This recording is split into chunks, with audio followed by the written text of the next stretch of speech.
The wind carried dust and memory across the plains, swirling around the weathered stone walls of Fort Abernathy. From a distance, it might have seemed abandoned, just another forgotten outpost on the edge of nowhere. But something was wrong. The American flag atop the central pole hung upside down, its stars pointing to earth instead of sky, whipping violently in the gusts. Inside the commander's quarters, a coffee cup steamed on a wooden desk. The liquid inside was black and fresh, made no more than 15 minutes ago. Beside it lay scattered papers, a half-written letter, and a service revolver, its cylinder open and one chamber spent. The wall behind the desk was pockmarked with bullet holes, some old and worn, one still surrounded by powder burns and fresh splinters. Blood trailed across the floorboards in an uneven line, disappearing through the open doorway into the blinding sunlight beyond. Captain Elijah Hargrove had served at Fort Abernathy for 11 years. His weathered face had earned each of its lines honestly, squinting against desert sun, frowning at supply manifests that never matched what arrived, and smiling less with each passing season. His dark hair had gone gray at the temples, and his uniform hung looser on his frame than regulations preferred. But his eyes remained sharp, taking in everything, missing nothing. The fort itself had stood for nearly 60 years, originally built to protect settlers from raids that had long since stopped.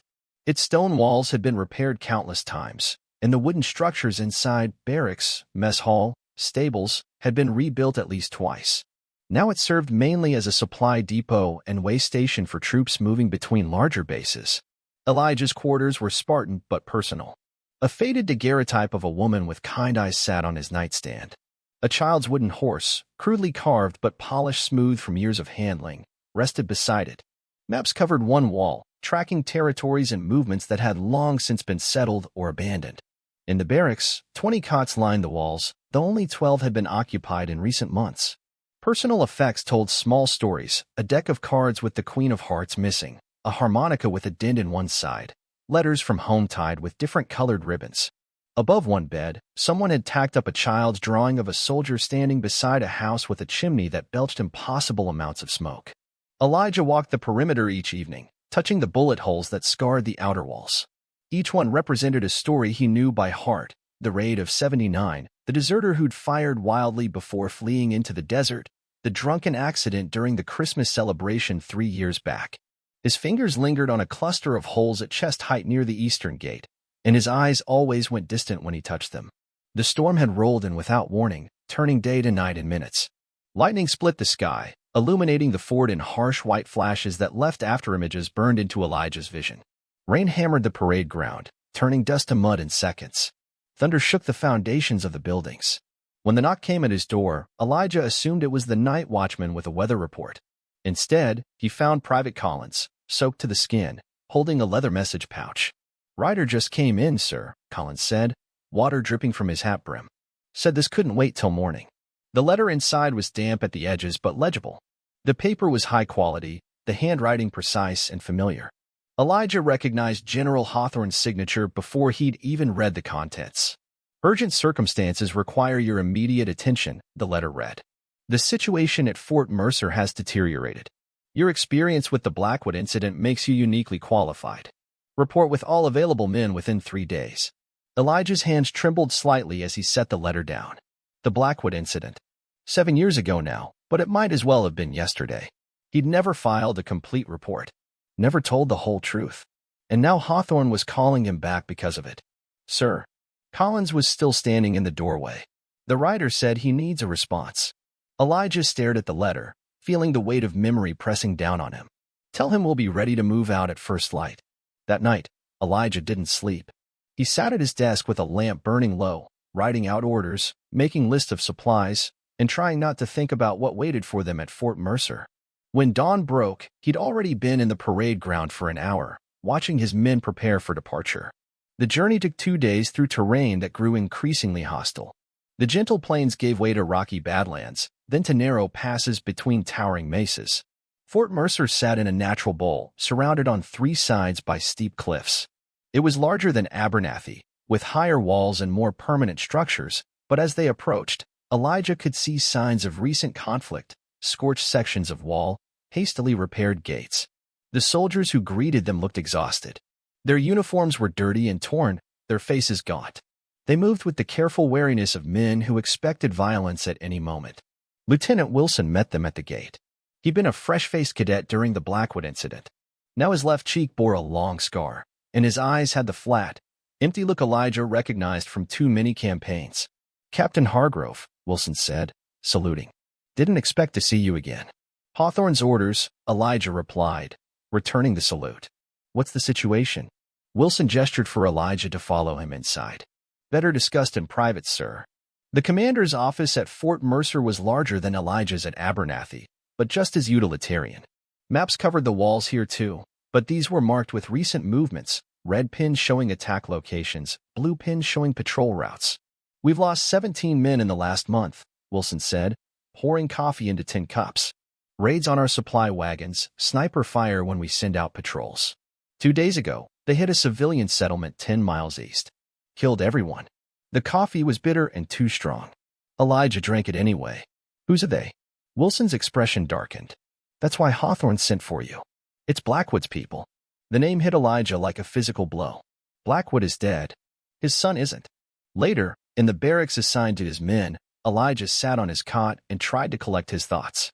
The room was marked by the same signs of hasty repair he'd seen throughout the fort, patches in the walls where bullets had struck, new boards in the floor, a window covered with canvas because the glass had been shattered. His men were settling in, making their beds, stowing their gear, but there was an undercurrent of tension. They'd picked up on the mood of Fort Mercer's garrison. Something was wrong here, beyond the obvious danger of attack. "Captain?" Sergeant Miller approached, his voice low. "The men are talking. Some of them remember Blackwood." Elijah nodded. "Let them talk. Better they know what we're facing." "Is it true what they're saying? About what happened before?" "Some of it," Elijah said. "Not all." That night, Elijah dreamed of Blackwood. Not the man himself, but the aftermath. The burning settlement. The bodies. The silence that had followed, broken only by the crackling of flames and the soft weeping of the sole survivor, a boy of perhaps 10, clutching a wooden toy horse and staring at Elijah with eyes that asked questions he couldn't answer. He woke before dawn, sweating despite the cool air. For a moment, he didn't know where he was. Then reality settled back in, heavy as a wool blanket in summer. The next few days fell into a grim routine. Patrols went out and came back with reports of movement in the hills, but no direct contact. Supply wagons arrived under heavy guard. The mood in the fort grew increasingly tense as everyone waited for the attack they knew was coming. Elijah spent his time reviewing old reports, trying to piece together what had happened in the years since the Blackwood incident. The official record was sparse. Thomas Blackwood, a former Army scout turned outlaw, had led a band of deserters and criminals in a series of raids. After attacking a settlement, he'd been tracked to his hideout and killed in the ensuing gunfight. End of story. But the gaps in the record were telling. No mention of how many had died in that final confrontation. No list of Blackwood's men who'd been captured or killed. No mention of survivors. On the fourth night, Elijah couldn't sleep. He made his way to the commander's office, intending to review the maps again. The door was unlocked, which struck him as odd. Inside, a lamp burned low on the desk. Lieutenant Wilson sat in the shadows, a bottle of whiskey half empty beside him. "Couldn't sleep either, Captain?" "Too much on my mind," Elijah said, taking the chair opposite. "You're up late." Wilson pushed the bottle across the desk. "Anniversary. 5 years ago today. I got this." He touched the scar on his cheek. "Courtesy of one of Blackwood's men." Elijah took a drink straight from the bottle. The whiskey burned going down. "I didn't know you were there." "At the end. I wasn't. This came after. When we thought it was all over." Wilson's laugh held no humor. "Turns out, it's never over." They drank in silence for a while, the lamp flickering between them, casting long shadows across the room. "What really happened?" Wilson finally asked. "With Blackwood. The reports never made sense to me." Elijah stared at the bottle. "We found his camp. Went in at dawn. It was supposed to be a clean operation, capture who we could, eliminate the rest." He took another drink. "But someone fired early. Everything went to hell. By the time it was over, the only one left alive was the boy. Blackwood's son. I didn't know who he was then. Just a child who'd lost everything. I took him to the nearest settlement, left him with a family there." Elijah closed his eyes. "I should have made sure he was taken farther away. Somewhere he couldn't hear the stories." "Not your fault," Wilson said. "You couldn't have known he'd grow up wanting revenge." "Couldn't I?" Elijah looked at the younger man. "What would you have done if you'd been that boy?" The next morning, Elijah was checking supplies in the armory when Sergeant Miller found him. The sergeant's face was ashen. "Sir, you need to come to the barracks. We found something." The something turned out to be a hidden compartment beneath one of the floorboards, discovered when Private Jenkins had dropped his rifle and noticed the hollow sound when the stock struck the floor. Inside were letters, dozens of them, some years old, others recent. "They're from the men who died here," Miller explained, handing Elijah one of the envelopes. Letters they never got to send home. The letter in Elijah's hands was addressed to "My dearest Emily." The paper was yellowed with age, the ink faded. He unfolded it carefully. "I don't know when you'll receive this," the letter began. "We've been cut off for 3 weeks now. Supplies are running low. The captain says help is coming, but I don't believe him anymore. None of us do." Elijah's hands trembled slightly as he continued reading. "There's something I need to tell you, in case I don't make it back. What they're saying about Blackwood isn't true. I was there. I saw what happened. It wasn't a raid gone wrong. It was a massacre, and we were the ones who carried it out. Captain Hargrove gave the order. Said we were to leave no witnesses. Said Blackwood had information that could destroy careers all the way up to Washington." The letter continued, detailing events Elijah remembered all too well: the surprise attack at dawn, the killing of unarmed men, women, and children. But this account differed in one crucial aspect. It claimed Elijah had known about the civilians, had ordered their deaths deliberately. The boy only survived because Sergeant Davis couldn't bring himself to shoot a child. He hit him before the captain could find out. I helped get him away afterward. If you're reading this, it means I paid for that mercy. But I'd do it again. Some orders shouldn't be followed. The letter was signed, "Forever yours, Thomas." Elijah looked up to find Miller watching him closely. "Have you read this?" "Yes, sir." "And the others?" "They tell similar stories." "These are lies," Elijah said, but his voice lacked conviction. Blackwood was running guns to hostiles. He was responsible for the deaths of dozens of soldiers and civilians. "With respect, sir," Miller said quietly, "these letters were never meant to be found. They were written by dying men with no reason to lie." Elijah stared at the letter in his hands. The truth was more complicated than either version of events. Blackwood had been selling weapons, yes, but the settlement hadn't been a criminal hideout as reported. The civilians there had been innocent. And while Elijah hadn't ordered their deaths, he'd failed to prevent them. Failed to hold those responsible accountable afterward. Failed the boy he'd saved. "Sir," Miller prompted, "what do we do with these?" Before Elijah could answer, the alarm bell began to ring. Shouts echoed across the parade ground. The attack they'd been waiting for had begun. The next hours passed in a blur of smoke, noise, and blood. Blackwood's men, for Elijah had no doubt now who led them, had breached the eastern wall using explosives. They fought with the desperation of men who expected no quarter and offered none in return. Elijah found himself at the front lines, revolver in hand, directing his men to fall back to more defensible positions as the attackers pushed further into the fort. Through the chaos, he caught glimpses of a figure on horseback directing the assault, a young man with a face Elijah recognized despite the years that had passed. The boy had his father's eyes. As the sun began to set, it became clear that Fort Mercer would fall. Too many defenders had been killed or wounded. Ammunition was running low. The attackers had control of the main gate and the eastern half of the fort. In the commander's office, Elijah gathered what remained of the officers. "We need to evacuate the wounded. Lieutenant Wilson, take 10 men and escort them out through the western passage. The rest of us will cover your retreat." "That's a suicide mission, sir," Wilson protested. "You won't last an hour. We don't need an hour. Just long enough for you to get clear." Elijah's tone left no room for argument. "Once you're away, ride for Fort Reynolds. Tell them what happened here." After the wounded had been moved out and Wilson's group had slipped away through a hidden tunnel beneath the western wall, Elijah gathered his remaining men in the barracks. Only 18 were still able to fight. "I won't lie to you," he told them. "Our chances are poor. Anyone who wants to try and slip away now can do so. No one will think less of you." No one moved. "Then let's make them pay for every inch," Elijah said. As night fell, they made their stand. Barricaded in the barracks, they fought off wave after wave of attackers. Men fell on both sides. The air grew thick with smoke and the copper smell of blood. During a lull in the fighting, Sergeant Miller crawled to Elijah's position behind an overturned table. The sergeant had been hit in the shoulder, and blood soaked his uniform. "They're pulling back, sir," Miller reported. "Regrouping for another push, I think." "How's your ammunition?" Elijah asked. 3 rounds left." Miller grimaced as he shifted position. "Sir, About those letters. Not now, Sergeant.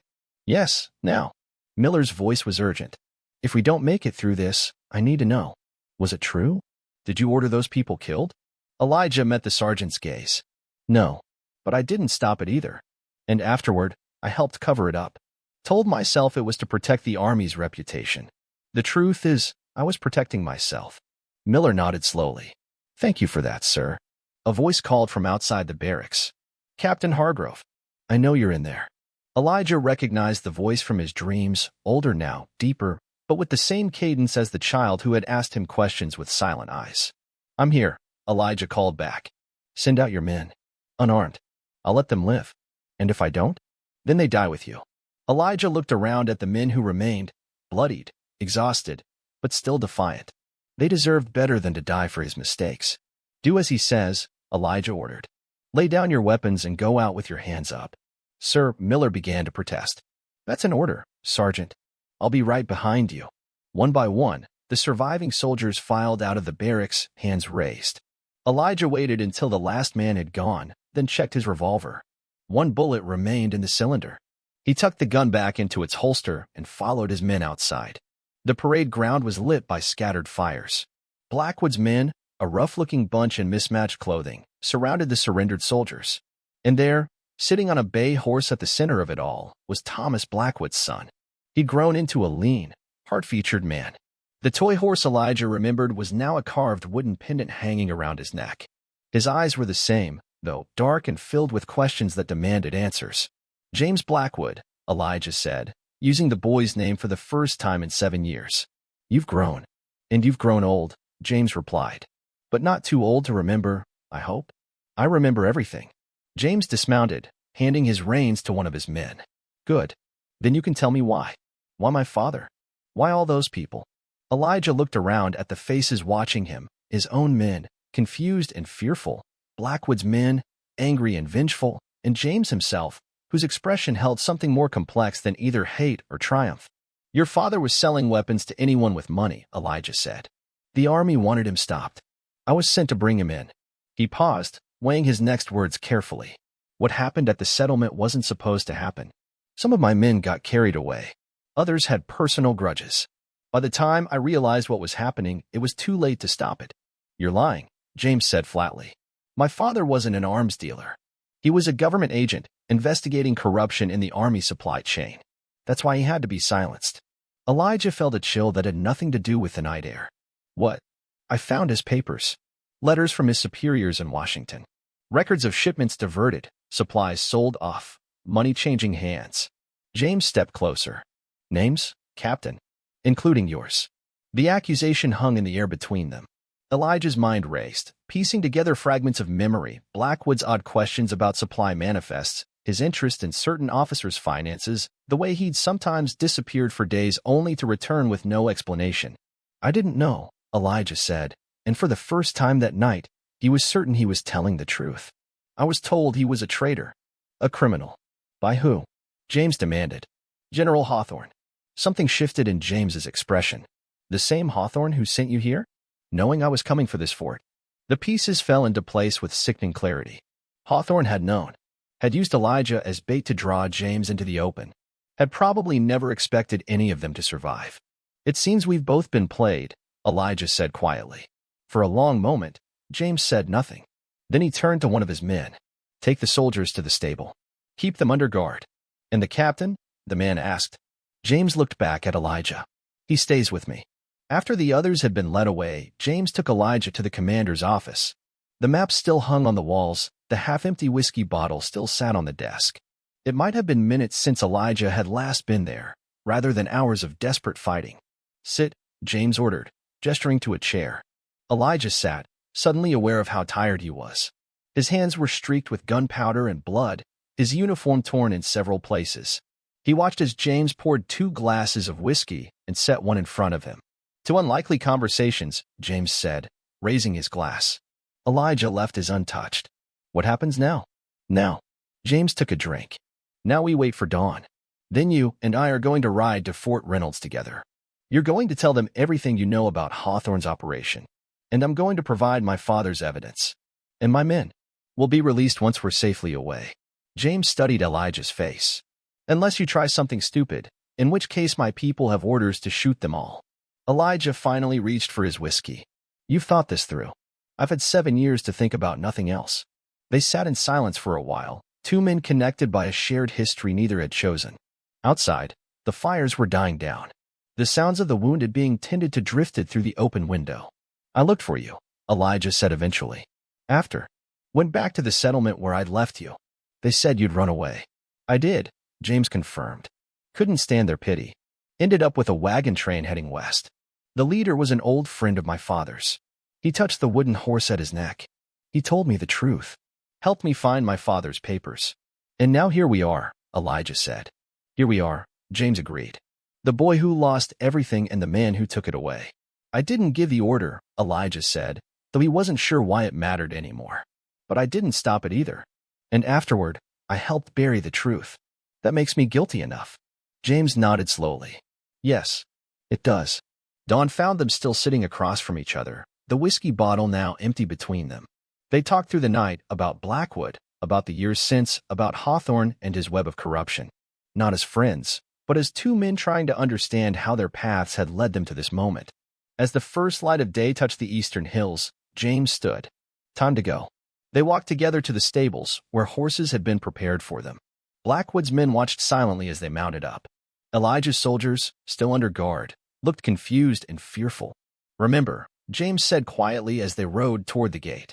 Try to run, and your men die. Elijah nodded, his hand unconsciously touching the revolver at his hip, the one with a single bullet still in the cylinder. I understand. They rode out of Fort Mercer side by side, an unlikely pair bound by blood and secrets. Behind them, the American flag still flew upside down over the fort, a signal of distress visible for miles across the empty desert. Inside the barracks, coffee cups sat abandoned beside bullet holes old and new, silent witnesses to the stories men tell themselves to live with what they've done. And somewhere ahead, the truth waited for them both.